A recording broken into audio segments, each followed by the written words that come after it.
Hello guys, BE பிடெக்ல civil engineering இவங்களுக்கு என்ன மாதிரி கவர்மெண்ட் ஜாப்லாம் கிடைக்கிறதுக்கான வாய்ப்புகள் இருக்கு. அந்த மாதிரி பார்த்தோம்னா சிவில் இன்ஜினியரிங் பொறுத்தவரையும் நிறைய ஸ்டூடெண்ட்ஸ்க்கு இருக்க ஒரு ஒப்பீனியன் என்ன அப்படின்னு பார்த்தோம்னா, இந்த மாதிரியான கோர்ஸ்லாம் எடுத்தால் நமக்கு ஜாப் கிடைக்காது அந்த மாதிரி வந்து நினைக்கிறாங்க. சப்போஸ் நீங்கள் சிவில் இன்ஜினியரிங் எடுக்க போறீங்க அப்படின்னா ஒன்று மைண்டில் வந்து ஃபிக்ஸ் பண்ணிக்கோங்க. கவர்மெண்ட் ஜாப் வந்து ட்ரை பண்ணுங்க. நிறைய ஆப்ஷன்ஸ் இருக்கு உங்களுக்கு.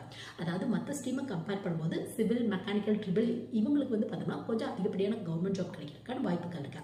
ஸோ நீங்கள் வந்து பார்த்தா இந்தியன் இன்ஜினியரிங் சர்வீஸ் ட்ரை பண்ணி பார்க்கலாம். இது கீழே மொத்தம் 4 பேப்பர் தான் இருக்கும். சிவில் இன்ஜினியரிங் முடிச்சவங்களுக்கு சிவில் இன்ஜினியரிங் அப்படிங்கிற பேப்பரே இருக்கும் உங்களுக்கு.